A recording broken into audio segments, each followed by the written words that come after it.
Sayangilah kami dengan iman di hati, jangan kau robek lagi dengan berdosa kembali.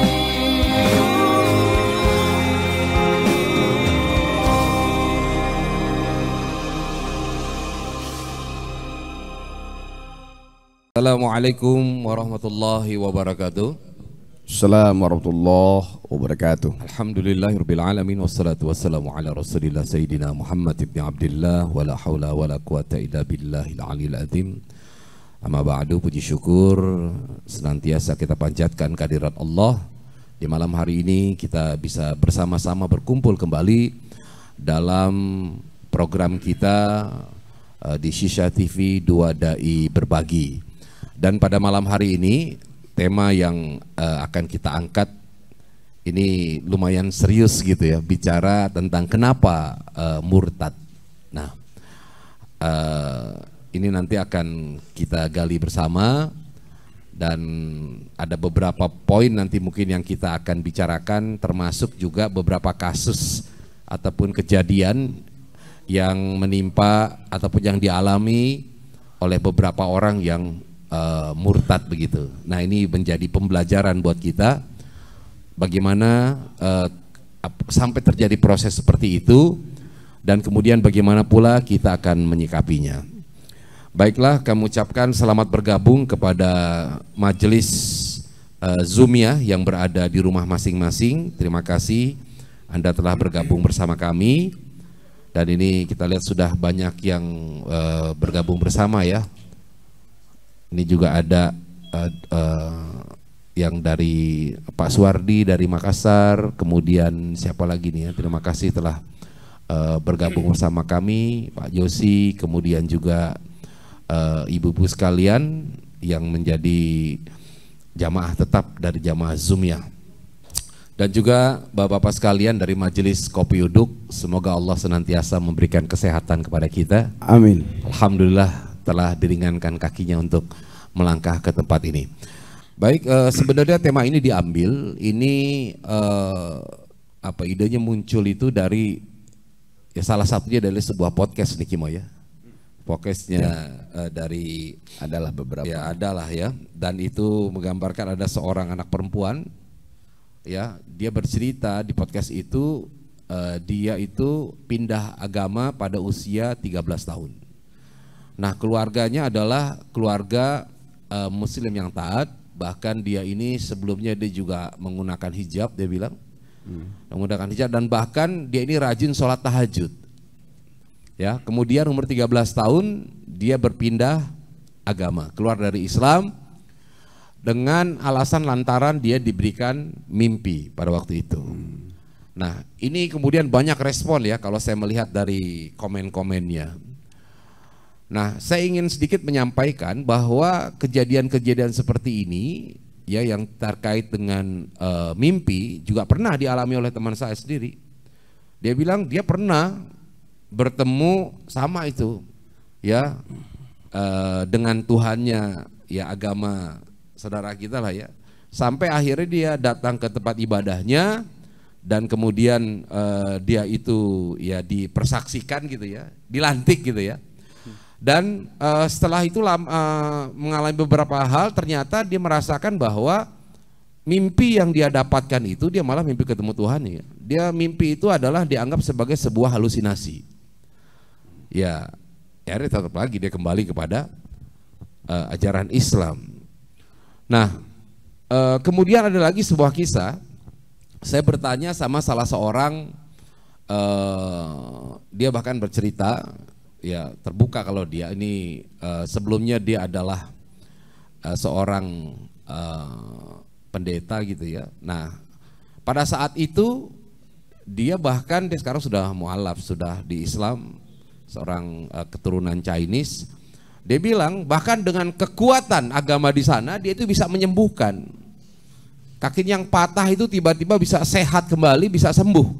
Jadi artinya kalau bicara masalah hal-hal yang dalam tanda petik gaib seperti itu juga bisa terjadi di agama sebelah kita gitu. Tapi kemudian dia masuk Islam, setelah dia syahadat, itu kaki yang patah sakit lagi. Dia bilang mungkin kekuatan itunya sudah hilang gitu ya. Nah, sebenarnya bagaimana sih kondisi seperti ini? Saya hanya ingin merilis di dalam surat An-Nisa ini kan disebutkan gitu. Ya, innalazi na'amanu summa kufran summa kafaru summa amanu summa kafaru summa asdadu kufran. Jadi ada orang yang beriman kemudian kafir kemudian beriman lagi gitu, iman kafir beriman. Nah ketika dia kafir lagi arti dua kali gitu ya, berkali-kali arti setelah itu tidak diterima. Nah teman saya yang satu itu pakai dalil ini, untung gue baru sekali katanya. Karena dia kalau dia dua kali itu hatinya sudah menjadi membeku. Nah baiklah, untuk memberikan suasana yang indah sekaligus juga suasana yang bisa membuat hati kita ini menjadi lebih tenang ya. Sebelum memulai kita mintakan guru kita juga untuk membacakan berapa ayat kali ya. Oh ya. Iya dong, supaya kita ini mendapatkan dorongan gitu yang lebih mantap. Dan kami pun ucapkan juga ada Pak Abdul Latif ya di Makassar. Selamat berjumpa kembali Pak. Ya dari Arematea di sana ya. Mudah-mudahan teman-teman semua di sana diberikan kesehatan dan kekuatan iman, dan juga semua yang berada di Zoomia. Baik, yang saya hormati segenap Bapak Ibu jamaah Zoomia dimanapun berada, juga seluruh jamaah Majelis Kopi Uduk. Terima kasih kepada Bang Ramdan. Baru kali ini kita sebut, biasanya kalau pas kajian metode Atali ya, karena tidak ada teman lagi laki-laki saat pengajian kecuali Bang Ramdan, sekarang ada Ustadz Guswar. Terima kasih Ustadz Guswar yang telah memberikan waktu, dan tema malam ini sepertinya cuma dua kata. Kenapa murtad? Tapi dua kata inilah yang akan nanti mau kita di jalan kanan atau di jalan kiri, mau selamat atau mau celaka, mau disayang atau dimurka, mau dikasih atau mau diambil. Maka sepertinya dua kalimat, tapi di dalamnya ada hidayah yang ditumpahkan, ada hidayah yang ditarik, dirampok Allah. Maka di kesempatan ini kita mengenal dulu. Pernah kita beberapa bulan yang lalu membahas tentang seorang yang tadinya muslim kemudian kembali setelah murtad menjadi mu'alaf. Kita bahas ini supaya kita lebih menghargai keimanan kita. Jangankan tentang orang pindah agama Pak, jangankan orang yang tiba-tiba murtad. Ada satu orang gara-gara satu musibah yang dialami, padahal ada rezeki lain yang masih dia terima, kemudian dia menyalahi dirinya sendiri, bad mood, bete, dikit-dikit ilfeel, dikit-dikit down, dikit-dikit minder. Saya suka ngomong sama beliau, hai engkau, janganlah terlalu begitu pada dirimu sendiri. Allah saja mencintai dan menyayangimu, Allah saja memuliakanmu. Jangankan urusan rezeki, kau masih dikasih hidup aja itu kasih sayang Allah. Apalagi kau ditumpahkan segala hiburan dan perlengkapan. Jangan terlalu begitu pada dirimu sendiri. Kalau Allah saja memuliakan, mencintai, menghormatimu, maka dirimu harus lebih sayang kepada jiwa dan batinmu. Artinya, jangan sampai karena sebab urusan kita punya kendala-kendala dan tantangan, kemudian yang disalahkan adalah orang lain.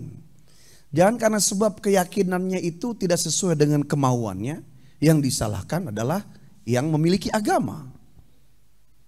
Kita sering kan lihat, ada orang yang rapi dia berpakaian, kemudian bermasalah dengan pasangannya, bermasalah dengan keluarganya. Dia lepaskan itu pakaian rapinya, kemudian dia berperilaku sebagaimana yang harusnya mungkin dari dulu dia lakukan. Jadi masalahnya kepada manusia, protesnya kepada Tuhannya. Ini namanya nggak fair. Kalau memang tidak mau menghormati Allah yang sudah ngasih nikmat, tidak mau menghormati orang tua yang sudah mendidik dan memelihara, maka minimal sayanglah pada diri sendiri. Lu jangan begitu loh, kasihan orang tua lu. Ternyata ada orang yang begitu, bodoh amat orang tua. Ya udah, kalau nggak hormat orang tua yang sudah memberikan pelajaran, kasih keimanan, menjaga dari hal-hal yang tidak baik, hal-hal yang haram, minimal dia sayang pada dirinya sendiri. Maka ini sebagai pembuka, belum mulai ceramah Pak. Ya. Kalimat murtad itu diambil dari kata irtadda yartaddu irtidadan fahuwa murtadun. Jadi murtadun itu bukan dalnya satu di belakang, dalnya dua. Jadi murtadun. Kita kan bilang murtad, taunya dalnya satu atau d-nya satu. Asalnya murtadun. Karena kalimat katanya itu tadi irtadda yartaddu irtidadan fahuwa murtadun. Ya, secara bahasa umum dari ensiklopedia bahasa agama, yaitu orang yang kembali ke belakang. Jadi orang yang keluar dari Islam itu aslinya Pak, orang yang mundur ke belakang. Bukan orang yang maju. Mungkin stuck itu masih lebih baik dong. Ya. Tapi kalau sudah mundur ke belakang, kira-kira rugi apa untung nih Pak? Rugi. Man kana yaumuhu khairon min amsi fahuwa rabih. Wa man kana yaumuhu misla amsi fahuwa khasir. Wa man kana yaumuhu syarron min amsi fahuwa halik. Siapa orang yang hari ini lebih baik dari kemarin, beruntung dia. Dan siapa orang yang hari ini sama kayak kemarin, ibadah, perbuatan sama, umur jalan terus, usia berkurang, maka rugi dia. Siapa orang yang hari ini lebih buruk daripada kemarin, orang itu hancur. Nah, kalau bicara secara bahasanya dari ensiklopedia kamus bahasa, bahwa murtad itu orang yang mundur ke belakang atau orang yang nengok ke belakang. Kemudian secara definisi umum, bukan definisi secara syariat sesungguhnya, adalah seorang muslim yang dia jadi kafir setelah keislamannya tanpa paksaan dengan usia di atas tamyiz. Kemarin saya jelaskan bahwa tamyiz itu kira-kira usia 8 tahunan lah ya. Jadi dari mulai tiflun usia balita, sobi usia 2 tahun, tiflun 3-5 tahun, 6-7 tahun itu usia gilmun atau waladun. Usia 8 tahun adalah mumayyiz atau tamyiz, orang bisa memilih mana yang enak mana enggak. Di atasnya ya ada usia di bawahnya amrod, orang yang bisa milih enak atau enggak. Tamyiz udah bisa milih mana yang baik, mana yang buruk. Di atasnya lagi namanya balik, orang udah bisa tahu mana yang halal, mana yang haram. Kira-kira kita di mana nih? Udah lewat dong Pak. Kita udah usianya sudah berlipat-lipat. Ya. Jadi minimal orang itu akan boleh mengakui keluar dari Islam kalau usianya di atas tamyiz.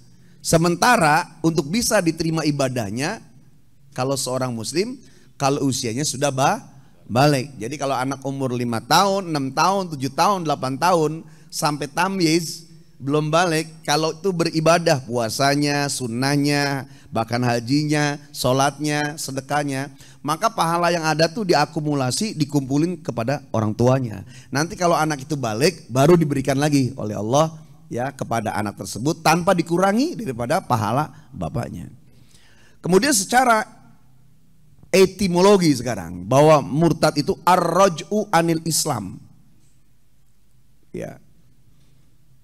Bahasa gampangnya orang yang kembali menghindari Islam, keluar dari Islam. Secara terminologi adalah orang Islam yang memilih jadi kafir setelah dia bersyahadat, 2 kalimat syahadat, setelah dia menjalankan syariat Islam tanpa paksaan, dan itu diucapkan dengan jelas. Contohnya, ana usyriku billah, saya menyekutukan Allah.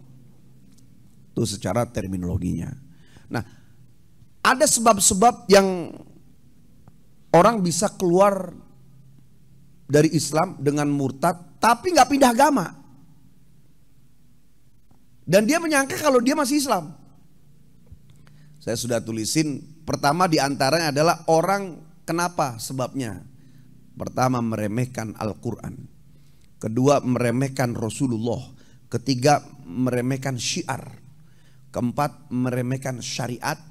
Dan yang kelima, meremehkan janji Allah.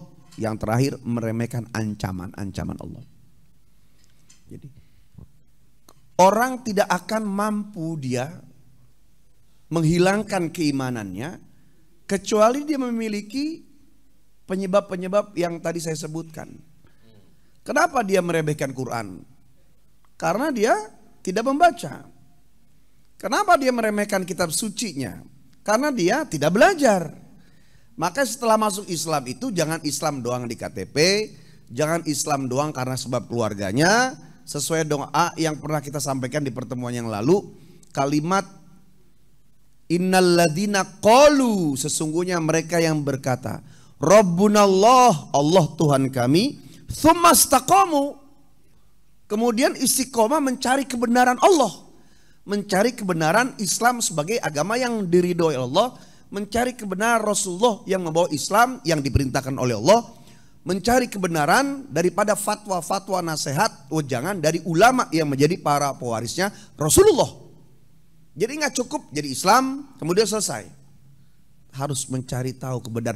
Kalau orang bisa mencari tahu kebenaran Allah, mencari tahu kebenaran Rasulullah, mencari tahu kebenaran Islam, mencari tahu kebenaran yang sudah ada dalam syariatnya, maka akal gorizat yang pernah Allah kasih kepada manusia, karena kita pernah sejarahnya kita baca, Allah itu memberikan dua akal, akal tabiat, akal garizat. Akal tabiat fungsinya cuma buat makan sama berkembang biak, Allah taruh di binatang, di hewan. Akal tabiat yaitu fungsinya untuk mencari tahu kebenaran, Allah letakkan di manusia. Maka kalau orang setelah memeluk Islam, kemudian dia mencari tahu semua yang tadi saya sebutkan, maka jauh dia mendapatkan ketemu dengan penyebab-penyebab yang membuat dia keluar dari Islam meskipun dia nggak pindah agama. Dia nggak pindah jadi Nasrani, dia nggak pindah jadi Buddha, dia nggak pindah jadi Hindu, tapi dia tidak Islam. Wah, bahaya nggak kira-kira, Pak? Bahaya nggak kira-kira, bro? Iya, Iya. jawab ya. Ya, justru ini yang barangkali ya itu sesuatu yang tidak disadari. Nah, artinya apa? Dulu seandainya kita paham waktu muda, ya, sekarang masih muda lah, ya, lagi muda semuanya. Imam Syafi'i pernah bilang, wallahi hayatul fata bil ilmi wat tuqa. Wallahi, demi Allah, hayatul fata, hidupnya seorang remaja atau pemuda itu bil ilmi, dengan terus berjibaku dalam ilmu, wat tuqa, dan ketakwaan. Artinya kalau waktu kita muda belajar, waktu kita muda kita sudah tahu bahwa memang ini adalah kewajiban mencari tahu tentang Islam, mungkin ibadah dan keimanan kita tidak seperti yang kita alami sekarang. Mungkin sudah gimana lah. Meskipun setelah hebat pun tidak pernah berhenti dari ujian Allah. Maka orang bisa keluar dari Islam tanpa harus pindah agama ketika dia meremehkan Al-Quran, nggak mau belajar, kemudian meremehkan Rasulullah, tidak mencari tahu tentang bagaimana perjuangan Nabi, tidak mencari tahu bagaimana syiar-syiar Islam itu yang sudah nyampe ke telinganya. Makanya di kuburan itu kenapa malaikat munkar bagian nanya, nakir bagian mukul? Karena masalahnya bukan di mata, masalahnya di kuping. Sebab kuping ini lebih utama daripada mata. Makanya pendekar ya si buta dari gua hantu masih bisa berantem, Pak. Nggak kebayang kalau pendekar budeg dari hantu mana gitu. Iya, matanya melotot, dipukul dari belakang, pak, kena. Kalau si buta kan nggak begini tuh. Kenapa? Matanya nutup, kupingnya dengar, suara angin aja didengar. Artinya apa? Yang dipukul itu, dakwah itu udah sampai, Pak. Sebagaimana contoh, bahwa haji itu panggilannya udah datang, rezekinya juga udah dikasih. Kita suka ngomong, bahkan kita suka dengar, Bu, kok belum berangkat? Pak, belum berangkat. Iya nih, nunggu panggilan dari Allah. Lah, panggilannya udah, Pak. Kapan? Ketika Nabi Ibrahim sudah diuji, Ismail diuji, Siti Sarah diuji, Siti Hajar diuji, dan hebatnya keluarga Nabi Ibrahim semuanya lolos naik derajat martabat. Nggak lama terus disuruh benerin Ka'bah bersama Ismail. Setelah beres tuh Ka'bah, ya karena pernah kena banjir, baru Allah suruh wa'adzin finnas bil haji yatuka rijala wa ala kulli dhamir yatina min kulli fajjin amik. Ibrahim, panggil seluruh manusia di penjuru dunia untuk datang ke rumahku. Aku memanggil mereka. Berarti kurang lebih udah ribuan tahun yang lalu. Udah ada panggilannya. Rezekinya udah. Nyampe ke tangan kita dipakai mancing. Kenapa jadi mancing lagi? Nyampe lagi kita beliin motor. Nyampe ke kita lagi beliin mobil. Nyampe ke kita lagi beli tas. Nyampe lagi kita beli ini beli itu. Ketika ditanya sama tetangga, Bapak, Ibu, kok belum umrah? Kok belum haji? Belum ada panggilan. Kita sering memfitnah Allah di hadapan manusia. Jadi ini yang dipermasalahkan oleh Allah adalah telinga kita. Ya. Syiar itu sudah diremehkan. Woi Allah, hoi ini. Dia nggak dengarkan. Kok bisa-bisanya dia keluar dari Islam meremehkan itu? Karena tadi dia nggak menghargai syiar. Sekarang nggak ada alasan Pak orang nggak dengerin syiar agama Pak. Kebenarannya sudah terjadi, alam yang memberikan hak.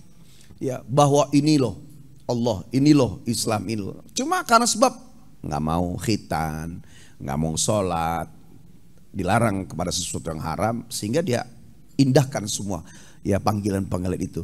Kemudian orang yang meremehkan janji Allah Pak, surga, keselamatan, keberkahan, ya kebahagiaan dan semua keindahan-keindahan lain diremehin. Kalau nggak diremehin, ya nggak mungkin dia. Kenapa juga dia berani sampai akhirnya menyekutukan Allah? Karena dia remehkan janji serta ancaman-ancaman Allah. Quran itu isinya dua Pak. Tanzir wa tabsyir. Kabar pertakut, takhwif, wa tabsyir. Kabar gembira. Siapa yang begini-gini surga. Siapa yang begini nih neraka. Emang gitu. Makanya buy one get one itu cara Quran sebenarnya. Buy two get one. Bener gak kira? Itu caranya prinsip. Cuma dengan keuntungan yang hitungan manusia. Nah, sekarang ada orang yang keluar dari Islam tapi dengan pindah agama. Nah, beda lagi itu. Ya, saya melihat di antara perjalanan seperti cerita Ustadz Guswar. Ada orang karena sebab mimpi lah, ada yang lihat cahaya lilin. Ya untung tuh orang tuh sekali doang tuh lihat cahaya lagi sakit di rumah sakit sudah 2 bulan payah-payah berdarah-darah, kemudian malam tidur dia ngeliat cahaya. Wah, seolah ini adalah panggilan. Untung sekali doang Pak. Coba kalau setiap sakit ada cahaya, pindah agama mulu dia. Betul nggak? Jadi nggak bisa jadi rujukan. Atau, nah, ketika konversi saat anak-anak. Biasa orang tua ini masukin anak aja sekolah apa. Dia nggak tahu bahwa anak itu di sekolah tuh diajarkan segala macam. Makanya bagus emang sebelum masukin anak tuh sekolah, bapaknya survei dulu. Ini akidahnya apa ya? Ini syariatnya bagaimana? Harus begitu Pak. Terus kalau kita nggak ngerti, kita kawal Ustadz saya mau masukin anak saya ke sini. Kira-kira bagus nggak? Ustadznya cek lah. Gitu. Ustadz di kampung kita tuh. Ustadz di kampung Bapak Ibu yang ada di mana pun berada nih, ya ini Zoom Nusantara dan Zoom mancanegara, tanya, setelah nanya jangan nanya doang, karena apa? Dia survei loh, survei, telepon sana, pakai pulsa, pakai kuota, setelah tanya, Pak di sini bagus, yang sini nggak bagus, oh makasih, kasihlah Ustadz itu, ya jangan ditanyain doang, ya kasihan gitu kan. Nah ini saya candaan yang serius sebenarnya, ya mewakili juga mereka-mereka yang di sebelah sana, bahwa kawan-kawan kita itu banyak yang dia berjuang. Kenapa para ustadz itu memang dengan ekonomi terbatas? Karena tiap hari yang dipikirnya adalah akhirat umatnya. Giliranlah kita sebagai jamaah memikirkan dunia dia. Saya juga alhamdulillah punya guru ya, kita pikirkan dia, ya dunianya. Lanjut, konferensi saat anak-anak, konferensi kemudian sini saat miskin. Kadal fakru ayakuna kufran. Terkadang kefakiran membuat kita itu jadi kufur, Pak. Minimal kufur nikmat. Kufur nikmat itu diantaranya apa Pak? Ngeluh. Ya, suka ngeluh itu juga hati-hati tuh Pak. Ya, ngeluh gimana ya? Baru datang, bro gimana ya bro? Ya. Beliau yang dengar lah, gimana orang gue aja nggak tahu gitu. Sama-sama gimana. Yang dan paling gede kalau kita ngeluh itu gimana ya? Saya begini-gini terus teman sebelahnya jawab, iya sama saya juga lagi tuh enak banget ya mengeluh saja. Ya, makanya lebih baik tidak usah. Pertama udah bocor duluan, kedua belum tentu ditolong. Yang ketiga bocor ya kemana-mana. Makanya telan. Bahkan arti sabar itu sendiri adalah tidak mengeluhkan kepahitan hidup ya, kecuali hanya kepada Allah. Kemudian adalah penyebab pindah agama, konversi saat depresi. Ya, kesal, post-pause syndrome, trauma. Dan trauma itu adalah bagian daripada keputusasaan serta buruk sangka kepada Allah. Ibu kenapa gini? Saya trauma Ustaz. Ya, sesekali boleh. Setiap kita punyalah pandangan dan mengalami itu. Tapi kalau terus sampai bertahun-tahun dijadikan trauma itu sebagai jawaban, ya, kemudian mendarah daging, maka ujung-ujungnya adalah ya, dia akan berburuk sangka kepada Allah bahwa ke depan Allah akan memberi lagi hal yang sama, bahkan lebih menyakitkan dari yang sudah dia alami. Naudzubillah min dzalik. Ya. Kemudian penyebabnya adalah konferensi saat sakit, konferensi saat narapidana. Dalam kegalauan, terpojok, tersudut, dia temukan lagi kebenaran. Dari luar agama Islam kepada Islam, atau dari dalam ajaran Islam kepada agama yang lain. Kemudian konferensi lagi, ya, pecandu obat-obatan. Dan terakhir konferensi karena takut. Ya, takut tergimana, entah imannya, rasa takut hatinya gitu. Nah, dari semua penyebab ini, bapak-bapak sekalian, semua sudah ada benteng, sudah ada dafa, sudah ada penjegal, penahan di dalam Al-Quran. Al-Quran mengajari kita agar kokoh, mengajari anak-anak kita dengan iman tauhid. Ya. Al-Quran mengajari kita bagaimana kita supaya kuat dalam kemiskinan. Dan harus yang kita pahami bapak-bapak sekalian, ibu-ibu yang ada dalam jam Zumiyah. Ketika kita punya, jangan pernah merasa besar kepala bahwa Allah tuh lagi sayang. Belum tentu. Oh, saya berkah. Kemudian saat kita sedang susah, lihat orang lain susah, jangan pernah merasa kita sedang dihina. Allah nggak sayang, Allah sedang benci. Enggak. Allah mah mau ngasih, mau narik rezeki semau dia. Semau Allah. Ada orang ahli ibadah susah, ada orang ahli maksiat kaya. Maka sungguh keimanan, keyakinan jangan diatur, distandarkan itu dengan karena sebab kita punya nggak punya apa nggak ada urusan. Bahkan sholat kita aja bukan untuk cari kekayaan, sholat kita bukan untuk cari duit, sholat kita bukan untuk keuntungan Allah. Sedunia sholat Allah nggak rugi, nggak untung. Sedunia nggak ada yang sholat Allah nggak rugi. Sholat kita buat kita. Kalaupun Allah ngasih, ya ngasih semaunya.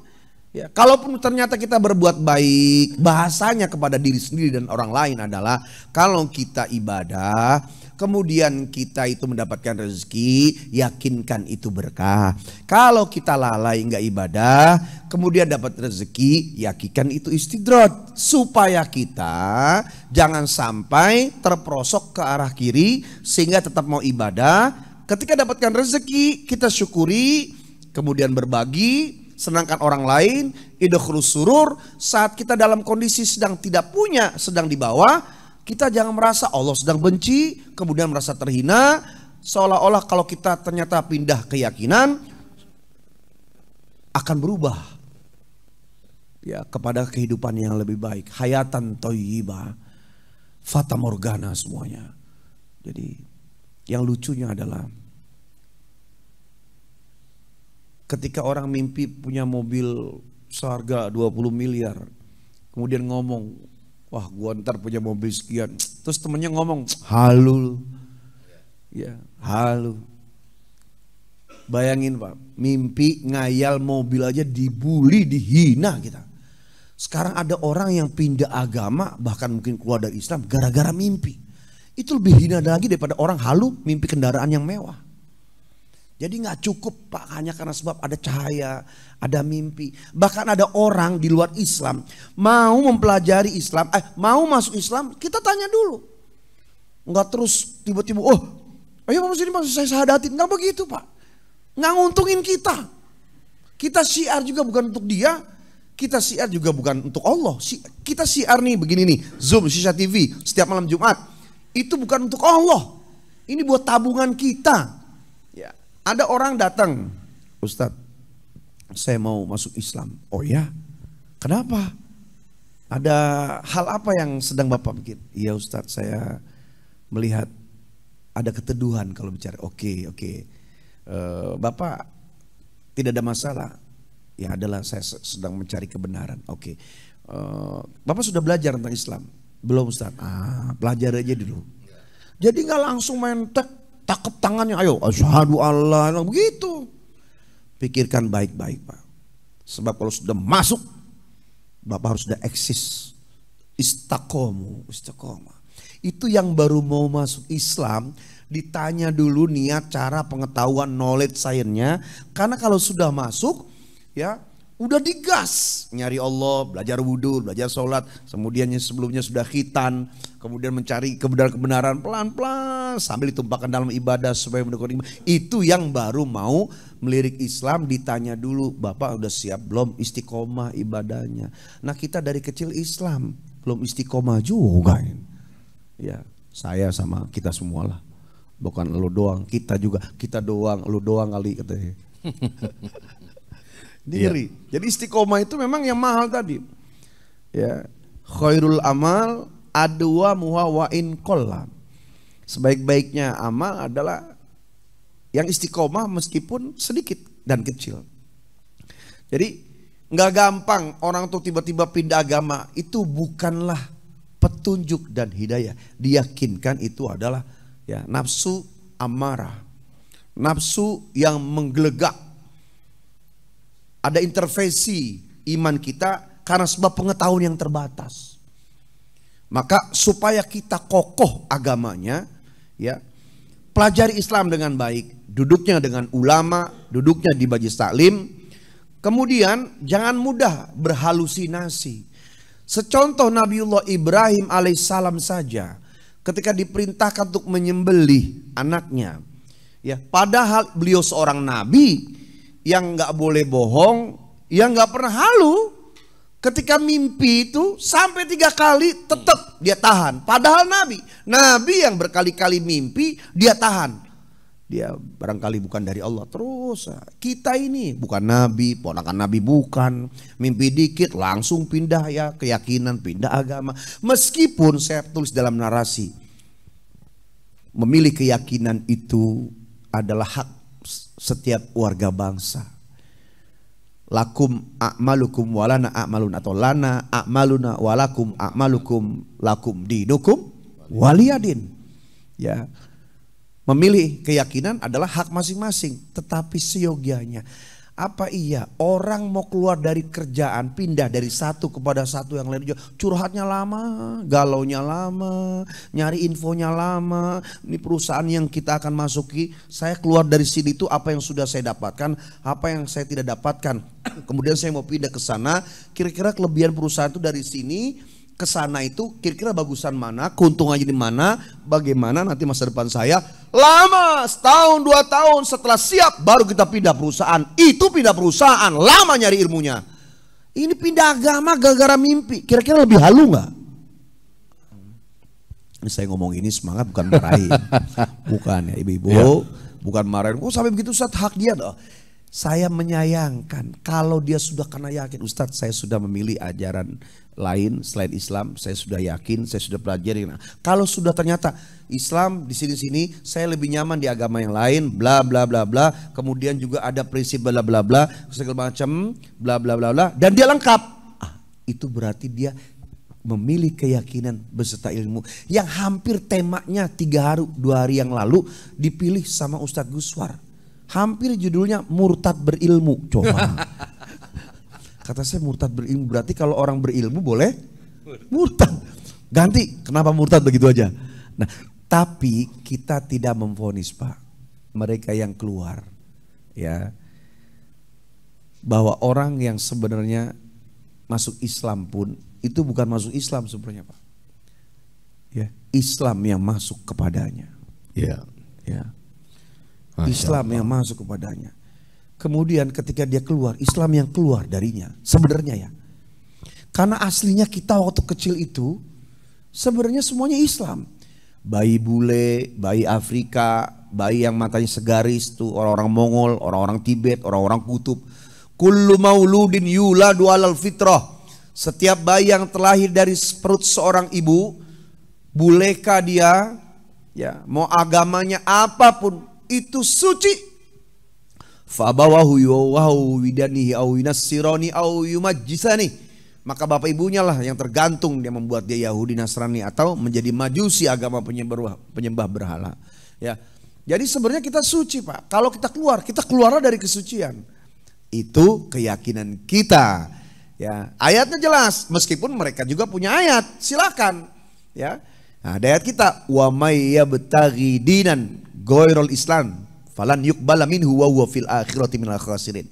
Siapa yang memilih mencari agama selain Islam, maka tidak akan pernah diterima selama-lamanya dan di akhirat termasuk orang yang merugi.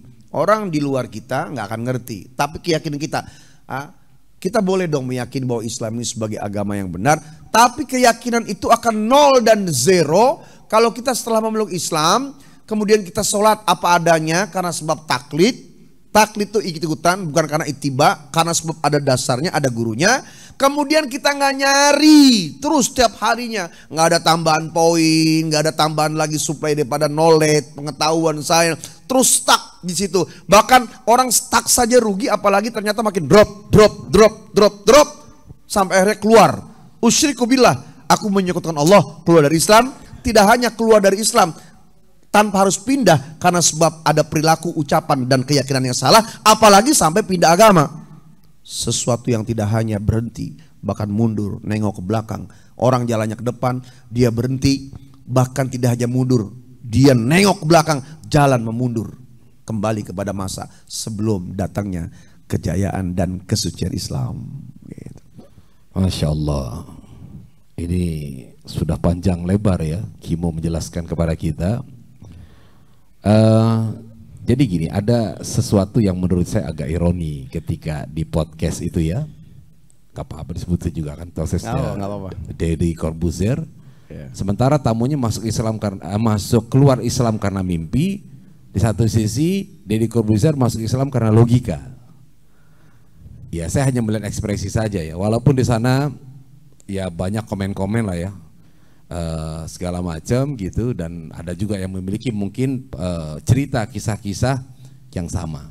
Nah, sebenarnya kalau kita mau melihat perbandingan Kimo, artinya kan juga ada juga orang yang dari non-Islam karena mimpi terus masuk Islam juga gitu. Nah, apakah ini juga sebenarnya halu kan tadi gitu? Kalau kita bicara mimpi kan bisa jadi itu adalah sebuah halusinasi, halu disebutnya ya. Nah, ketika orang bermimpi, samalah ketika dalam mimpinya, kemudian barangkali dia mendapatkan bisikan ya untuk masuk Islam atau apa.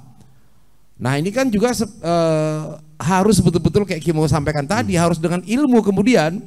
Nggak bisa lantaran melalui mimpi itu kemudian dia ingin langsung bersahadat. Seperti yang Kimo sampaikan tadi, Anda sudah belajar belum? Gitu, apa cuma mengandalkan mimpi? Begitu. Nah, ternyata memang ya ada hal-hal yang perlu untuk kita sikapi gitu ya, perlu untuk kita perdalam ya, dan ada juga hal-hal yang memang nggak perlu kita pikirin ya, karena ketika orang misalkan keluar dari Islam, pertanyaannya gitu, apakah Allah pernah kemudian menjadi kesel? Saya dulu punya cerita, ada seorang anak. Dia konsultasi nih, dia bilang kalau ini dia punya cowok beda agama kan, Mas, cowok gue beda agama nih, gimana caranya supaya gue bisa menikah dengan dia? Saya sih jawabnya, istilahnya ngasal aja. Oh bisa, oh seneng dia. Gimana caranya? Lu aja yang pindah agama, saya bilang. Kan beres tuh, kaget dia, sialan lu katanya. Kalau gue pindah agama, apa kata orang tua gue? Nah, apalagi lu beragama hanya karena orang tua lu. Udah lu pindah aja deh. Dengan lu pindah beragama berarti mengurangi satu orang Islam yang gak berkualitas. Sialan lu katanya. Terus saya balikin lagi. Apa kemudian setelah lu pindah agama terus Allah jadi ngelamun gitu ya? Bengong. Kenapa ya dia pindah agama, apa yang kurang dari saya? Kemudian Allah introspeksi diri gitu. Nauzubillah min zalik. Artinya ketika lu pindah, ya jangankan lu sendiri deh. Lu bawa keluarga lu bawa orang se-RT, se-RW, bahkan sedunia untuk pindah agama, buat Allah itu nggak ngaruh. tidak berkurang sedikit pun kemegahan kebesaran Allah ketika umatnya kemudian ingkar kepadanya. Dan sama ketika kemudian orang itu juga memeluk agama Islam, beriman, Allah santai-santai aja bahasanya. Nggak ngaruh. Yang berpengaruh itu adalah dari diri kita sendiri. Kemudian dia ngomong lagi, Kimo, loh terus kalau nggak ngaruh kenapa ada dosa dan pahala? Dia bilang kayak gitu. Oh, kalau ini ada lagi perkaranya. Ini adalah letak keadilan Allah. Kalau seandainya orang di dunia dia banyak melakukan pahala kebaikan, kemudian sama aja dengan yang kemudian nggak melakukan kebaikan dapat juga, di mana letak keadilan Allah gitu? Lu aja sekarang di kantor kalau berprestasi kemudian dihargai dengan orang yang prestasi sama, kira-kira lu jengkel nggak? Kesel. Nah, apalagi ini terkait dengan prestasi di hadapan Allah Subhanahu wa taala. Itu yang pertama. Oke. Nah, yang kedua, mungkin ketika orang pindah agama, jadi gini, itu ada komen yang seru. Dan maka dibilang begini, kalau lu masuk agama ke Islam, wah pasti netizen, ya karena kita mayoritas Islam, wah mendukung. Tapi kemudian kalau ya keluar siap-siap aja dihujat. Saya pikir nggak gitu-gitu banget gitu sebenarnya. Iya nggak? Nah, tapi ini kan terkait dengan orang tua, keluarganya. Apakah orang tua atau keluarga merasa ketika anaknya pindah agama adalah aib buat dia? Jadi sebenarnya kan ada sebuah beban berat, Kimo, di orang tua terutama ya. Kalau dia tinggal sendirian mungkin bodoh amat. Ketika kumpul sama keluarga, bayangin Pak ada tanya, anak kamu kemana? Anak saya udah murtad gitu. Nah, kemudian akhirnya kan orang tua mikir, atau orang, wah ini orang tuanya nih, ya kan nggak bener ngedidikin anak satu. Ini orang tuanya nih, mungkin ada amalan yang nggak bener sampai anaknya begitu kan begitu, seolah dihakimi. Dan bisa jadi, Kimo, termasuk orang tuanya akhirnya termakan dengan akhirnya berpikir, ya Allah, apa sih salah saya sampai kemudian anak saya murtad? Nah, apakah kemudian memang akhirnya orang tuanya harus berintrospeksi dan kemudian menyesal sedalam-dalamnya ketika akhirnya pilihan itu adalah pilihan anaknya sendiri? Dua, sebentar lagi masih ada satu lagi, boleh ya? Oke, terus. Saya mau berdalam tanggung nih. Saya kasih waktu. Iya. Jadi orang, Pak, seringkali gini, saya sejak pindah agama, saya merasa lebih tenang. Sejak halo. Cek.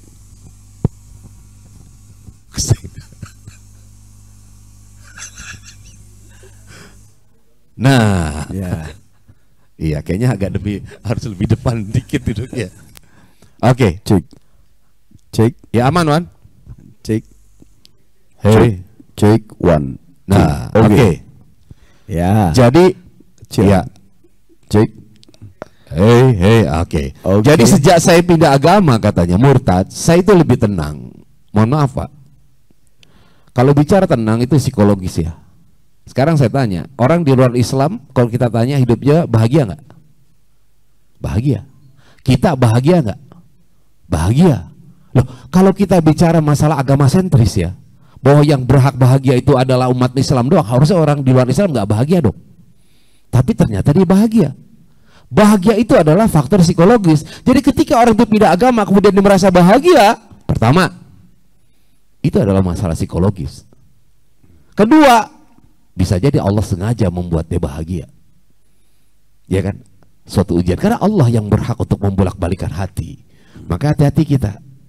Saya pernah cerita mungkin, ada orang umroh, selesai umroh kemudian murtad. Padahal dia di sana doa, minta petunjuk. Kok kenapa dia murtad? Jangan-jangan Allah bener nih.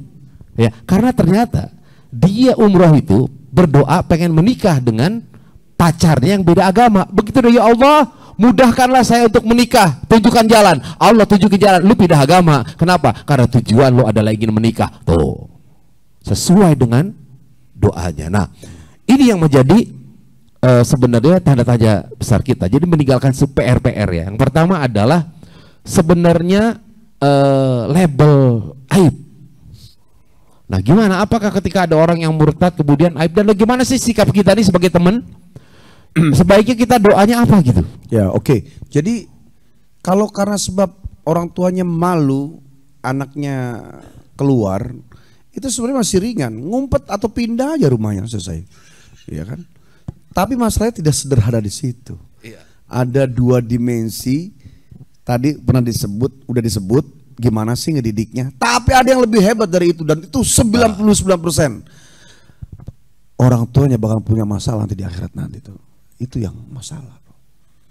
Jadi kerugian di dunia, dibully, kemudian di akhirat. Tapi makanya kita Pak, kita ini punya kewajiban ngedidik anak, ya. Dimulai dari anak kita 9 bulan di perut sampai usia balik. Kalau ngelihat tanggung jawab, sebenarnya anak laki-laki itu balik tuh sudah bapak ibunya lepas tangan. Ya, pendidikan juga nafkah mungkin. Kalau perempuan itu sampai dinikahi oleh laki-laki. Di Indonesia itu bersyukur loh. Ya, tidak sampai balik doang, sampai nikah, sampai rumah tangga, dikasih modal, dikasih segala macam. Maka aneh, ada orang yang didikan orang tuanya, kemudian ketika anaknya sudah berumah tangga, bapak ibunya nggak ngasih modal, marah-marah. Karena sebenarnya nggak ada kewajiban orang tuanya untuk terus ngawal anaknya sampai di usia dewasa. Lihat aja di Fathul Mu'in tuh. Ya, jadi bicara tentang tadi, kalau boleh dihaluskan, sebenarnya bahagia itu hanya milik orang Islam yang setia dan taat kepada Allah. Bahkan orang Islam yang tidak setia kepada Allah, dia tidak bahagia. Apalagi kepada selain agama Islam. Nah ini harus kita sampaikan Pak. Karena bahagia sama senang kan beda. Kira-kira tadi bahasanya mungkin kalau mau dihaluskan, sebenarnya cuma senang. Sebab senang itu patokannya tertawa dan menangis. Tapi kalau bahagia itu patokannya tenang tidak tenang. Sebab ada orang yang tenang bisa nangis, ada orang yang tidak tenang bisa ketawa. Tapi kalau bahagia yang dasarnya karena sebab dia beriman taat kepada Allah, ya tunduk patuh kepada syariat Allah, dia menangis. Menangisnya pun karena Allah. Bersedih karena Allah, tertawa karena Allah, mencintai karena Allah. Kalaupun dia membenci, membencinya juga karena Allah. Itulah yang disebut bahagia. Ya, jadi kalau ada orang, saya setelah memeluk ajaran ini, saya bahagia.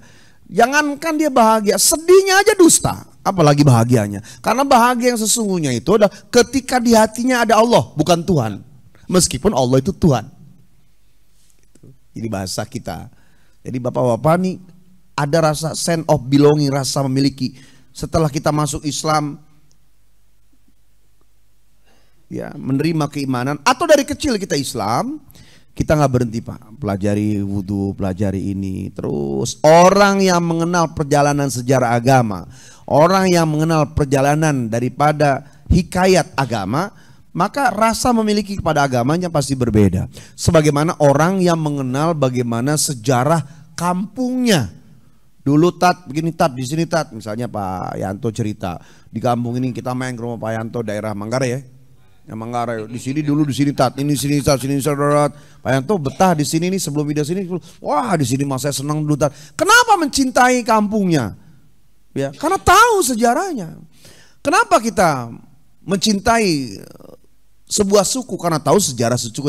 Bagaimana kita ketika mengetahui sejarah perjalanan agama, tidak hanya sejarah perjuangan dengan peperangannya, tapi tahu loh bahwa Islam ini begini gini gini, Allah ridhonya di mana, Nabi membawakannya bagaimana, 124.000 Nabi, kisahnya yang benar sesuai Quran, 313 Rasul, 25 Nabi dan Rasul, kemudian bagaimana perjalanan setelah Nabi wafat, Khulafaur Rasyidin, ya.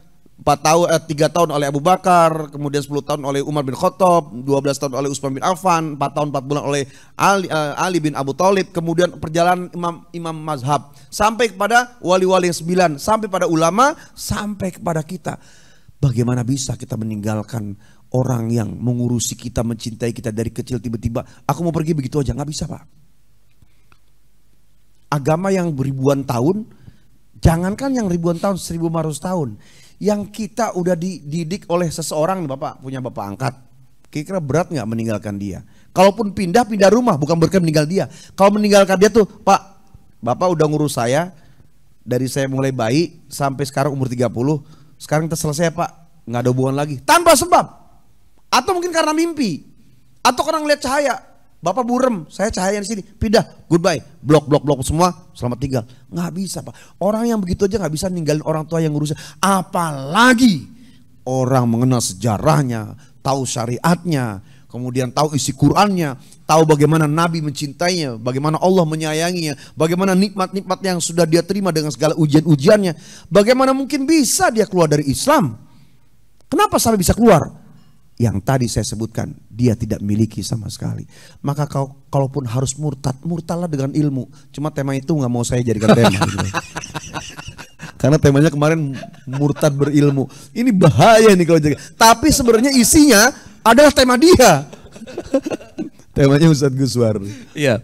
Jadi gini, ini Kimo ya, sedikit barangkali. Ketika ada pengakuan anak tersebut bahwa dia sholat sebelum murtad itu waktu Islam, rajin sholat bahkan tahajud. Saya kemudian bertanya, sholat semacam apa yang diajarkan oleh orang tuanya? Jangan sampai dia pakai hijab. Ya, jangan-jangan kita itu sibuk kepada ibadah, tetapi lupa kepada isinya. Gitu loh. Ya. Jadi ibadah yang dilakukan itu hanyalah sebatas ritual, dan ketika sebatas ritual tidak ada yang namanya orang bilang itu bahasanya lah, bahasa Indonesia penghayatan. Kalau boleh keimanan. Disusun kalimat pertanyaannya yang supaya tambahan nih. Sebenarnya inna sholata tanha anil fahsya wal mungkar. Sholat itu mencegah dari perbuatan keji dan mungkar. Tuh sholat yang bagaimana sih gitu? Kalau ternyata ya substansi daripada ayat ini ternyata dikerjakan dengan baik, maka jangankan dia pindah agama, untuk berbuat keji mungkar aja nggak akan gitu loh. Iya. Iya. Perbuatan yang menyakiti Allah aja nggak akan mau. Apalagi perbuatan yang meninggalkan Allah gitu. Nah, ini saya sampaikan dengan semangat menggebu-gebu, bukan karena benci Pak, karena sayang kepada teman-teman yang mungkin karena sebab hanya alasan-alasan tadi, ya konvensi karena sakit, kemudian karena sebab menjadi narapidana, kemudian karena sebab sedang sedang susah. Ya, sekarang di luar sana lihat bagaimana. Saya pernah menceritakan sama bapak-bapak juga jamaah bapak ibu Zumia di mana pun berada.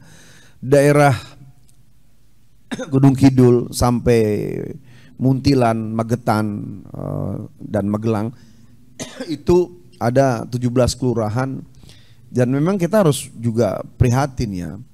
Yang ketika mereka susah makan, air itu susah Pak, air susah.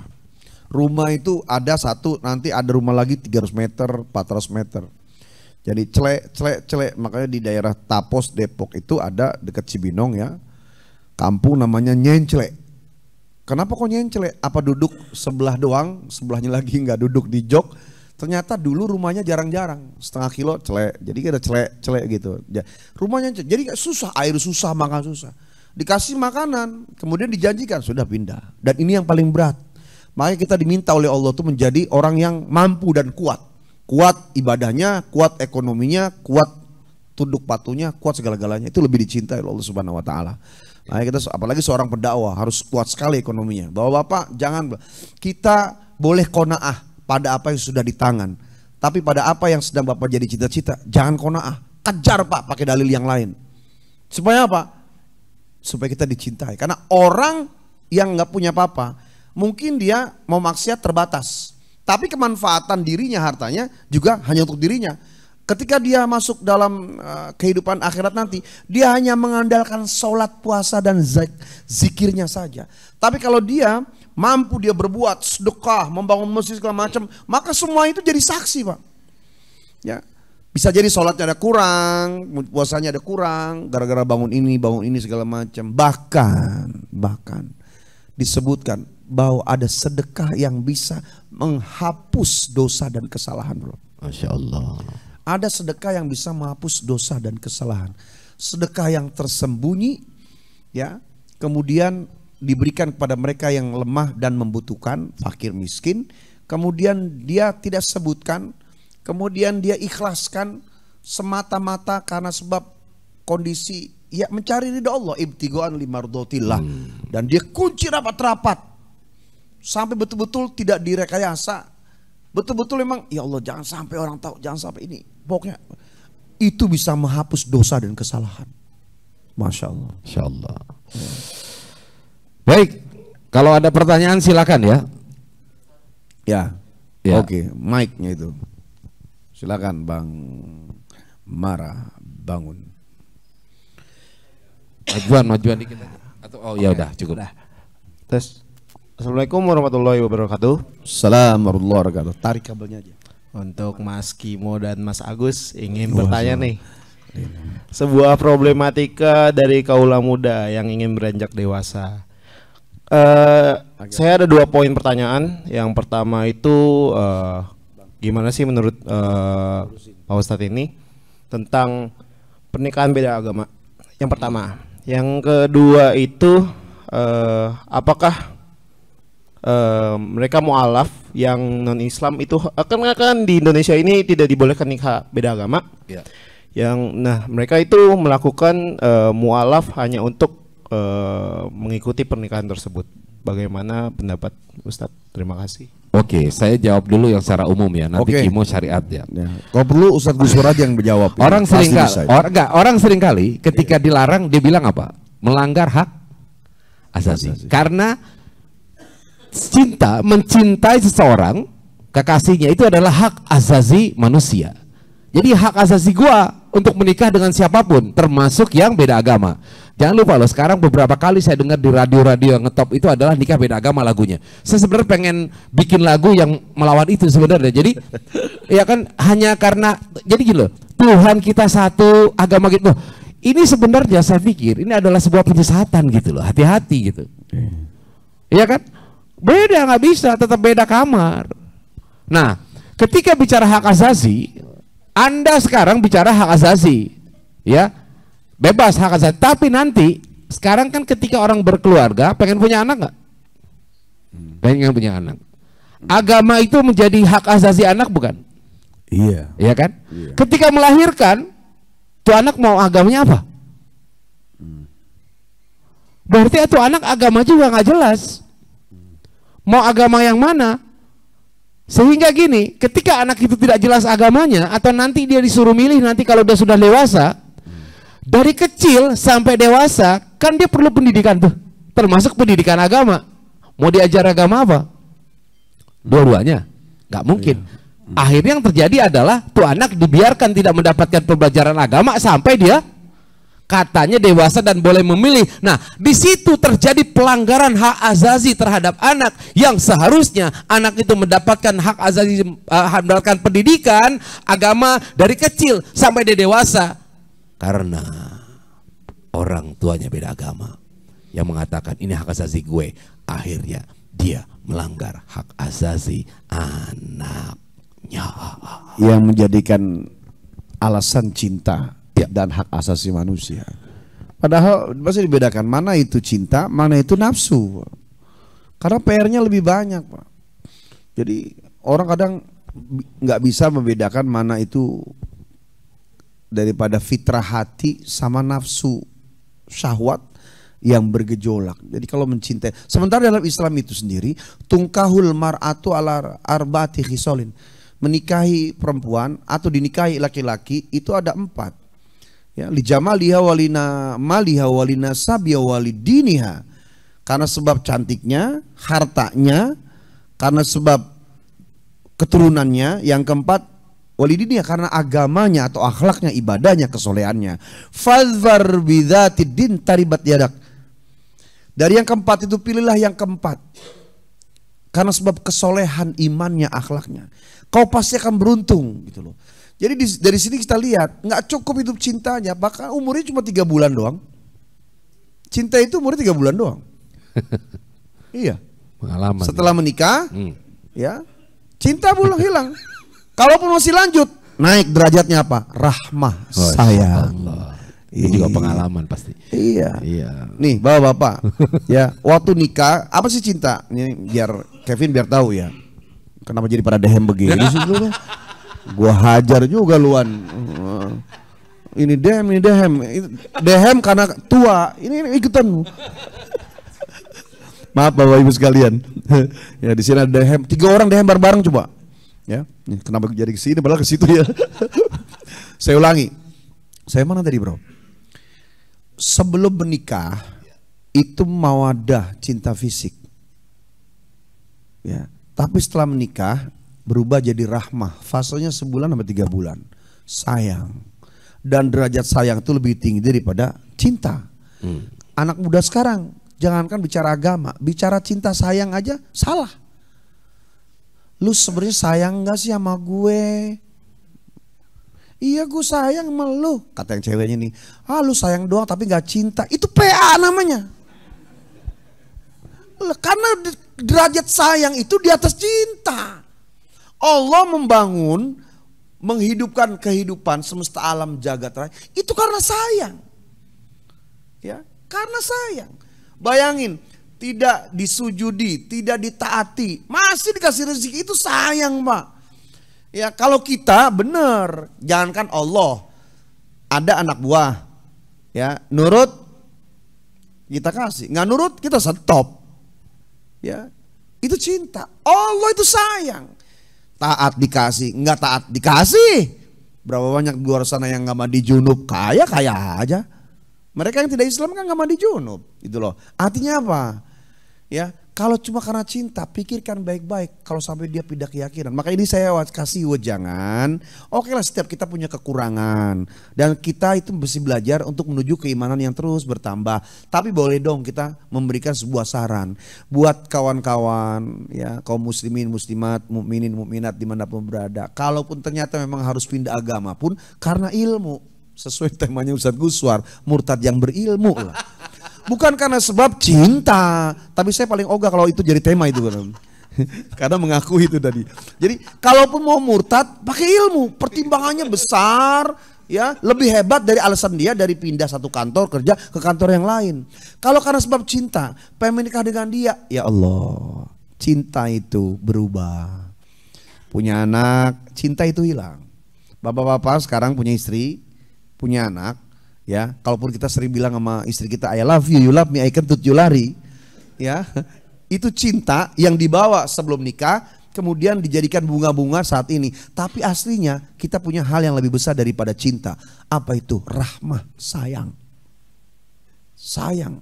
Kita tahu kentutnya, kita tahu ngoroknya, kita tahu jeleknya. Dia juga sama. Kenapa masih bersama kita sampai detik ini? Iya. Karena sayang. Gitu loh. Nah, sayang itu, ya, derajatnya lebih tinggi daripada cinta. Kalaupun orang menikah karena cinta, rugi dia. Tapi kalau menikah pindah agama karena sayang, belum keluar sayang itu kalau belum nikah. Tapi susah di Indonesia ini, karena 3 yang tidak bisa dinasihati Bapak Ibu sekalian, jamaah Jumiah, jamaah Kopi Duduk, 3 di Indonesia, bahkan mungkin dimanapun yang tidak bisa dinasihati. Yang pertama pemilihan presiden, yang kedua orang jatuh cinta, yang ketiga para perokok ini semua. Oke, ada pertanyaan. Ini dari, iya, Mas Faiz. Assalamualaikum Pak Ustadz, mohon izin mau nanya. Saya mau bertanya, ada suatu kisah suami istri. Istrinya Islam dan suaminya non Islam.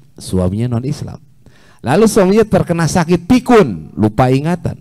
Dan istrinya punya inisiatif, dituntunlah suaminya yang sakit itu dibacakan 2 kalimat syahadat oleh istrinya dalam keadaan suaminya itu lupa ingatan. Pertanyaannya, bagaimana Islamnya orang tersebut, Ustadz?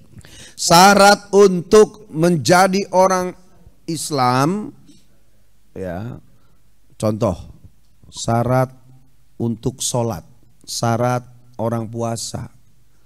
Ada syarat sah, ada rukun, ada sunnah. Contoh, rukun wudhu ada 6. Atau sholat aja nggak bang? Rukun sholat ada 17. Sunnahnya ada 2. Sunnah hayat 13, sunnah abad ada 5. Syaratnya, syarat sah dulu. Bersih pakaian, bersih badan, bersih tempat. Sekarang syaratnya orang untuk sholat, balik, berakal, Islam, baru punya kewajiban. Orang lupa ingatan nggak punya kewajiban dia ibadah. Orang lupa ingatan maka Islamnya juga tidak jadi sah. Pertanyaannya, kita tanya frekuensi dia. Ini orang hilang ingatan dalam hal tertentu apa semuanya? Yang dia kepada istrinya masih ingat, sama istrinya ingat nggak? Nah, Iya. pertanyaan harus lengkap nih. Benar. Kalau istrinya masih ingat, barangkali ingat ya. Iya, ingat. Kalau betul lupa semuanya nggak sah. Ya. Kalau sama istrinya masih ingat, kemudian sama anak masih ingat, itu sakit. Iya. Ya, uzur. Nah, masih bisa lah dituntun dalam ajaran Islam. Tapi kalau lupa ingatan, ya nggak usah dituntun ke Islam, dituntun ke agama yang lain mungkin juga nggak sah juga. Gitu. Jadi saya lebih menegaskan secara prinsip, jangan kita sampai aji mumpung orang lagi sakit dituntut-tuntut. Contoh lah, saya punya teman ya Muslim nih, kemudian kita punya sahabat nih, sahabatnya non Muslim, engkau ya di sebuah mall. Itu kalau ngomong ketawa-tawa, lu emang luar biasa lu, kok cara berpikir lu kayak orang Islam. Sini Islaman, asyhadu alla, langsung digituin dia. Kan kurang ajar. Mentang-mentang udah akrab, pemikirannya kayak orang Islam, langsung ajak salaman, asyhadu alla, diketawa aja. Enggak marah dia. Ya, artinya oke lah, kidding, just kidding, enggak apa-apa, jokes gitulah. Tapi kalau sampai serius, tadi saya pernah sampaikan, orang Ustadz saya mau masuk Islam. Saya akan tanya dia, kenapa? Ada apa? Kita nggak tanya, lu punya masalah sama agama lu ya? Nggak begitu. Tanya. Setelah itu dia ngasih jawaban, kita tanya, pikirkan baik-baik. Iya. Ya kalau orang Islam kalau mau ngambil sesuatu nanya istiqoroh. Dia kan belum Islam, masa suruh istiqoroh? Ya kan? Pikiran baik-baik. Nanti sudah kuat datang lagi sini. Datang lagi tanya lagi gimana? Coba ini masih ada gimana? Pikirkan baik-baik. Pikir baik terus. Ketika Ustadz saya udah nggak bisa, saya udah gelisah Ustadz. Hati saya sudah nggak nyaman, saya nangis mencari kebenaran. Sudah terasa dekat Allah dalam hati Ustadz. Tolong terima, bimbing saya. Kalau udah begitu, baru asyhadu alla ilaha illallah. Begitu. Karena yang mahal itu bukan syahadatnya. Yang mahal adalah apa setelah syahadat yang harus dia lakukan. Sebagaimana menikah itu, ijab kabul itu cuma nggak nyampe semenit. Yang mahal adalah apa yang dilakukan setelah menikah itu. Kenapa jadi ke situ? Artinya kontrak itu cepet Pak. Bapak kontrak ada proyek Pemprov Pak Andri nih. Paling gak lama 2 menit 3 menit tanda tangan, setelah kontrak jadi tanda selesai itu kontrak, ya enggak? Setelah itu apa yang dilakukan? Apa terus didiemin aja tuh ke kontrak? Enggak. Ada PR Pak. Ngerjain proyek. Itu tadi. Agama anggaplah seperti proyek, pernikahan proyek. Artinya apa? Kewajiban untuk mengurusinya sampai ujungnya. Di kanan, di tengah, atau di kiri, atau dia menoleh ke belakang sebagaimana simbol dalam kehidupan akhirat. Menerima dengan tangan kanan ditaruh di dada kanan, menerima dengan tangan kiri ditaruh di dada kiri, atau menerima dengan tangan kiri kemudian disembunyikan di punggungnya. Gitu. Ya, ini ada lagi nih pertanyaan. Assalamualaikum, saya Kambra dari Jamaah Semanta. Semanta. Mohon masukan untuk tips cara-cara kekinian dalam mengajak anak-anak muda untuk makin mencintai Islam dan makin khusyuk beribadah. Anak-anak kekinian. Sepertinya kalau anak-anak muda itu ya kalau langsung diajak tentang sholat khusyuk, kemudian juga puasa yang sampai lillah, mungkin mereka berat. Tapi bukan berarti ini sesuatu yang tidak layak untuk disampaikan. Tapi ada nomor-nomornya Pak. Likulli maqamin maqal wa likulli maqalin maqam.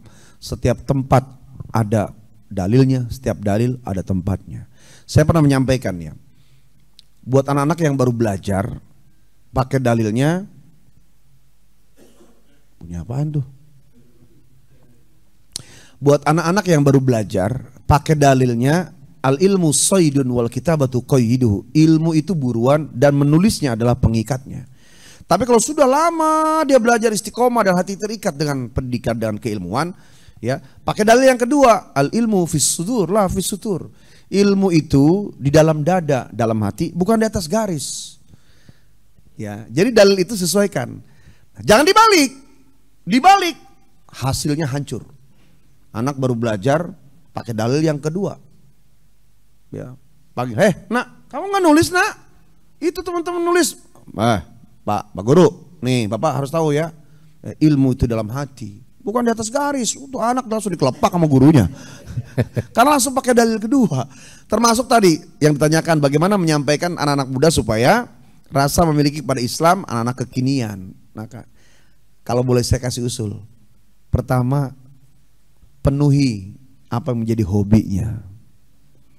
Kalau dia musik, ikuti musik. Ya, kemudian cari lagu-lagu yang berkaitan dengan sejarah dalam musik.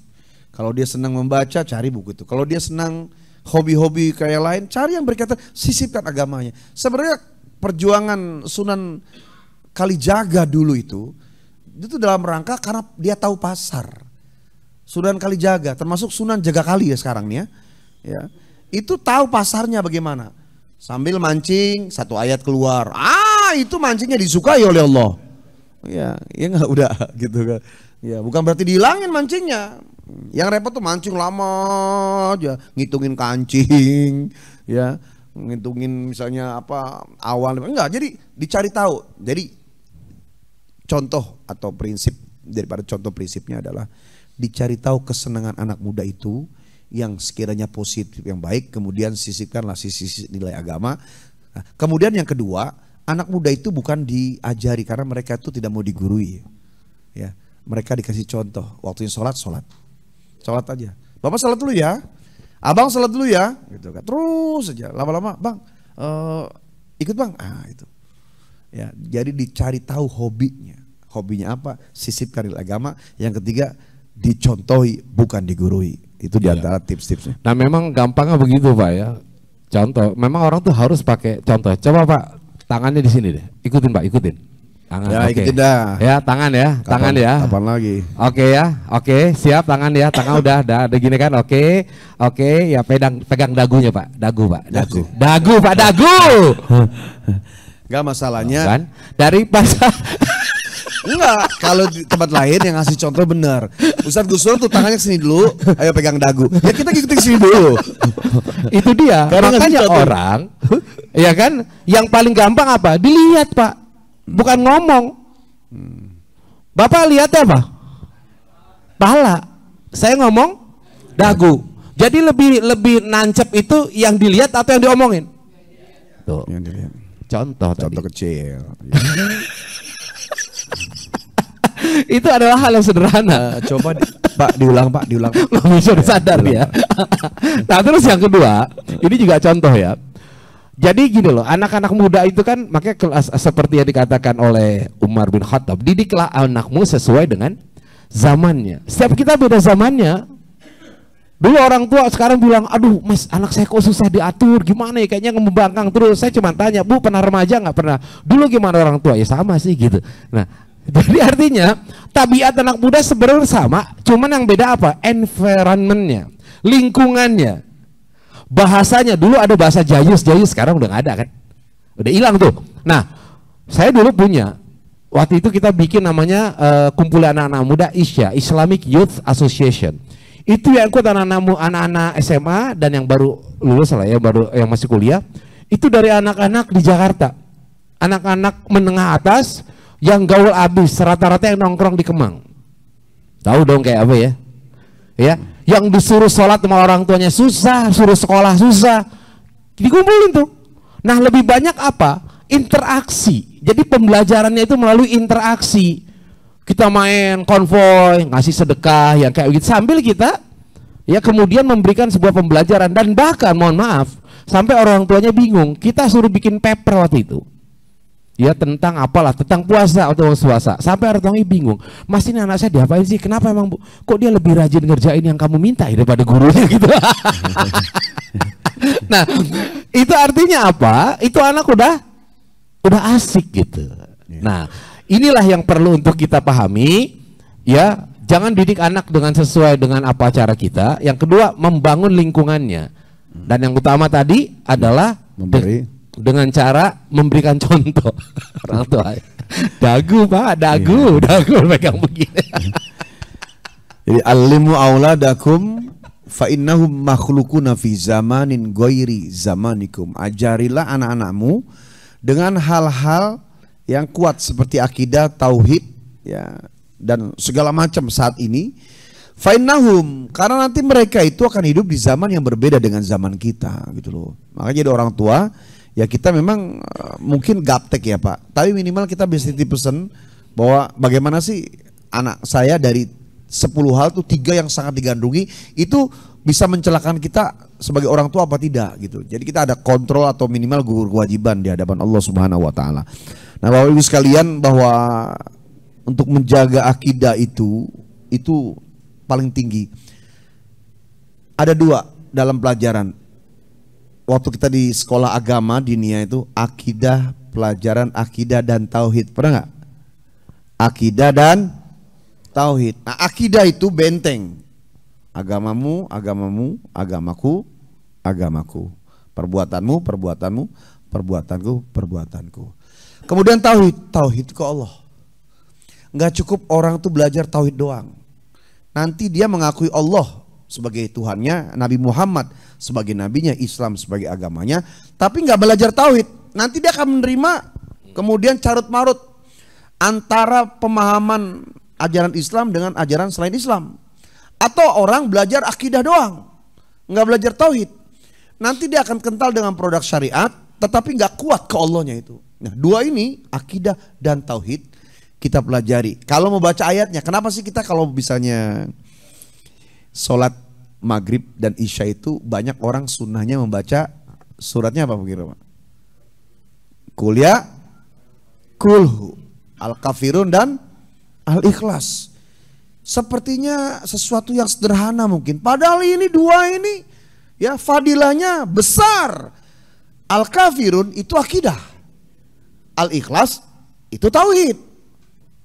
Lihat dari Al-Ikhlas itu, Qul huwallahu ahad. Katakan yang Muhammad kepada mereka ya, bahwa Allah itu esa. Ya, Allah itu ahad, bukan wahid. Ahad itu tunggal. Mik ini ya bukan ahad, mik ini wahid. Al-mukabbir sawt wahidun, pengeras suara ini satu, tetapi tidak satu karena dalamnya ada kabel, ada dinamo, ada per, ada setrum, ada plastik, ada tembaga, satu tapi tidak satu. Dan mik ini juga bukan wahid. Ya, kalau wahid satu, wahid satu-satunya. Mik ini bukan satu-satunya, ada mik lagi yang lain, ada mik yang itu. Jadi Allah itu bukan wahidun, bukan wahidun, Allahu ahad. Satu, tidak bisa diutak-atik, bisa-bisa. Allahus samad, Allah tempat bergantung. Allah tempat kita mengadu, Allah tempat kita satu-satunya, selain Allah tidak punya hak. Karena kita diciptakan olehnya, hanya dia yang ngatur kita. Lam yalid walam yulad, tidak beranak dan tidak diperanakan. Walam yakul lahu kufuwan, cukup Allah tempat ya menjadi kita. Hanya Allah bagi kita. Nah itu Allah. Nah akidahnya, qul ya ayyuhal kafirun, katakan Muhammad kepada orang-orang yang ingkar kepada Allah. La a'budu ma ta'budun, aku tidak akan menyembah apa yang kalian sembah. Wala antum abiduna ma'abud, kalian juga tidak akan menyembah apa yang ku sembah. Wala ana abidum ma'abatum, aku juga tidak akan menyembah apa yang kalian sembah. Diulang lagi, wala antum abiduna ma'abud, dan kalian juga tidak akan pernah menyembah apa yang ku sembah. Lakum dinukum waliyadin, bagimu agamamu, ya bagiku juga agamaku. Nah ayat ini langganan, tapi masih banyak. Jangankan isinya, bacanya orang masih keder. Ya, makanya ada orang baca, qul ya ayyuhal kafirun la a'budu ma ta'budun wala antum ma'buduna ma wala ana a'budu ma batun wala antum wala ana wala ana wala antum wala antum wala ana lakum dinukum waladdallin. Amin lagi 2 kali aminnya bro. Alhamdulillah, jangan sampai ini bukan mula abah ya. Tapi dalam rangka tadi, jangankan isinya, jangankan prinsipnya, sampai bacanya kita masih keder. Padahal itu akidah, Pak. Kalau akidah kuat, bagaimanapun miskin kita nggak punya apa-apa. Bagaimanapun kita sakit merana-rana berdarah-darah, nggak ada orang yang nengok, nggak ada yang jenguk, nggak ada yang membiayai. Bagaimanapun kita payah-payah di rumah sakit, ya Allah, sampai jual-jual segala macam. Bagaimanapun kita di penjara, ya dengan siksaannya, dengan deritanya, dengan sepinya, dengan bulinya. Bagaimanapun kita dalam keadaan sedang ya halu karena sebab obat-obatan. Bagaimanapun karena sebab kita dalam kondisi sedang takut menderita. Kalau akidahnya kuat, tetap lakum a'malukum walana a'maluna. Bagimu perbuatanmu, amalmu, bagiku amalku. Lakum dinukum waliyadin, agamamu, agamaku. Insya Allah dia akan bentengi dari manusia siapapun. Itu akidah yang kuat, ditambah ternyata tauhidnya kuat, maka dia Allah, Allah, Allah. Nah, makanya di luar dari dalam hati kita dimulai dengan latihan, Pak. La ilaha illallah. Kalau udah biasa la ilaha illallah, tambahin lagi, masuk ke dalam Allah, Allah, Allah, Allah.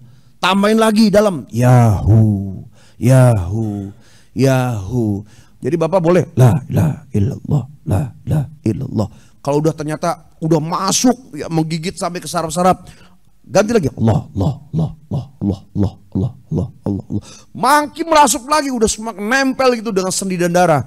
Yahu, Yahu, Yahu, Yahu, Yahu. Ada lagi lebih hebat gitu. Ya, dia. Hu itu huwallah. Tapi udah ujungnya doang. Loh, sama dengan hu. Dia. Lagunya kan keluar. Hanya dia. Cuma bukan buat Allah, buat kekasih. Ya, rendah lagi. Makanya dia.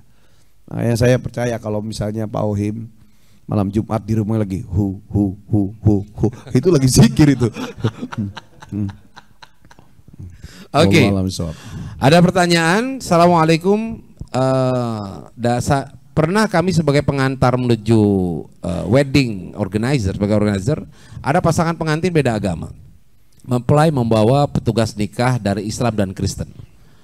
Nah, terus kemudian pengantin prosesi pemberkatan lalu ganti busana untuk melaksanakan akad nikah Islam. Bagaimana keabsahan pernikahan tersebut? Saya jawab nggak sah, udah cukup. Saya ini udah saya angkat, nggak usah, biar saya jawab ke situ. Kan pertanyaannya keabsahannya, ya nggak sah, selesai kan? Sebagaimana tadi sholat, ya syarat sholat kan diantaranya akil balik Islam, akil balik Islam. Sama dalam nikah juga, kalau akil balik Islam, kalau nggak Islam nggak sah. Itulah maksud jawaban fikih daripada Ustadz Guswar. Nah, masalahnya di Indonesia ada regulasi selain regulasi agama. Kalau di Indonesia sekarang, kalau laki-lakinya Islam, perempuannya non Muslim boleh. Laki-lakinya Islam, perempuannya Muslim nggak boleh. Tapi kalau misalnya laki-lakinya Islam, perempuannya Muslim, terbalik. Kalau laki-lakinya Muslim, perempuannya non Muslim, ya di Indonesia boleh. Kalau terbalik harus di luar. Kalau keluar kan bisa tentang teknis doang. Habis sono terus kembali lagi. Maka ini sebenarnya PR-nya capek ya. Dari mulai awalnya udah capek, ini bawa ini, yang ini bawa ini. Ntar belum lagi seperti Ustadz Guswar ngomong pendidikan anak segala macam. Hanya membela cinta, Pak. Hanya membela cinta. Pertanyaannya lagi, apakah benar itu cinta atau nafsu? Ya, pikirkan baik-baik kalau mau mencintai, gitu. Salah ngomong. Oke. Oke, ini kita sudah lewat waktunya, sepertinya kita harus mengakhiri aja. Jam 10 kurang 10 ya. Saya kira baru mulai ini kita. Oh, itu dia memang ya, luar jadi biasa malam ini pertanyaan ini saya jelaskan, sangat lelah. Islam itu ad-dinu yusrun, Islam itu agama yang mudah, tidak membuat sulit, meskipun tidak boleh dibuat mudah dan digampangkan. Maka siapapun kawan-kawan kita yang beragama Nasrani, maka pelajari ajaran Nasrani sampai hebat. Kita ya insya Allah menjaga. Yang beragama Buddha, pelajari agama Buddha, ya agama Buddha sampai hebat. Yang mereka beragama Hindu juga pelajari dan dalami serta jalani agama Hindu keyakinannya dengan pelajaran yang hebat. Begitu juga yang Muslim, menjadilah Muslim yang kafah, yang totality. Nanti kan sampai di mana ajaran yang sesungguhnya benar, bukan the best atau the better way, tapi the right way. Nah, kalau dari saya boleh terakhir. Ini semuanya ya untuk semua yang berbeda agama, mungkin ada yang melihat ini, pelajarilah agama kalian dengan sebaik-baiknya, sedalam-dalamnya, sampai kalian menemukan kebenaran ajaran Islam. Ya, ayatnya wa'bud rabbaka hatta ya'tiyakal yakin, sembahlah Tuhanmu, Tuhan kalian masing-masing mungkin, sampai datang kematian. Dalam terjemahan lain, sampai keyakinan disertai ilmumu datang kepadamu. Alhamdulillah, baik Mari sama-sama kita tutup dengan doa penutup majelis. Subhanakallahumma wa bihamdika asyhadu an la ilaha illa anta astaghfiruka wa atubu ilaik. Terima kasih semuanya yang dari Zoom ya, juga majelis kopi uduk. Semoga Allah Subhanahu wa taala mempertemukan kita kembali pada minggu depan. Wallahul muwaffiq ila aqwamit thoriq, wabillahi taufiq wal hidayah. Assalamualaikum warahmatullahi wabarakatuh. Waalaikumsalam warahmatullahi wabarakatuh. Sampai jumpa lagi Bupa semua dimanapun berada. Anda telah menyaksikan tausiah virtual bersama Dua Dai Berbagi yang dipersembahkan oleh Jangan kau